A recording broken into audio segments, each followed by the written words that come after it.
I'm very nosy, but a friend of mine, because I ask a lot of questions of like even Yeah, my friends, and my friends like, you're a new soul because you cannot devour enough information. Is that you too? girl, I'm a new soul too. Oh my God, this is our new podcast, Monty and Tanya's New Souls.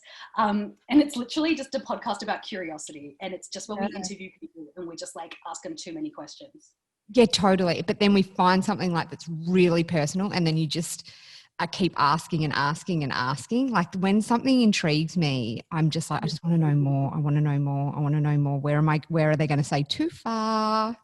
Well, you know, I'm working with Steph Tisdale on my podcast, and she is so interesting. And honestly, the podcast could just be me interviewing her for 45 Yeah. minutes. She'll just say the weirdest thing and think she's like, I'm not that interesting. I'm like, you're the most interesting fucking human I've ever met. She has pica, which means she eats I know. rocks. Yeah, and I'm like, I'm so fucking interested. Like, and then like we did like 10 minutes on the podcast. It could have been 4 hours. Yeah. Pica is a really interesting. It is so interesting because she came on the radio show too. And I'm like, I don't have enough time.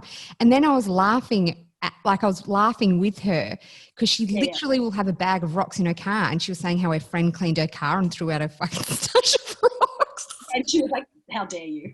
Well, I think they kept the rocks because they knew they might have been symbolic to her or whatever. Funny. But yeah. But then like as I'm laughing, I'm like, we're laughing at you. This is like a pretty fucking hectic mental issue that you've got going on.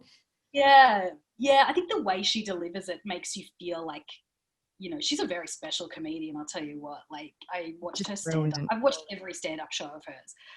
She's fucking brilliant. And you know, when you see someone just shining and doing what they're really good at, you're like, this is the best. This is the best part of life. When you hear like, you know, people on the radio and you're like, this is where you're meant to be. Or you see someone on the stage singing and dancing for their fucking life and you're like, fuck yes, that's the best feeling. Sometimes I like to feel feelings for other people than myself. Like I'm more joyful when somebody else has a success than me.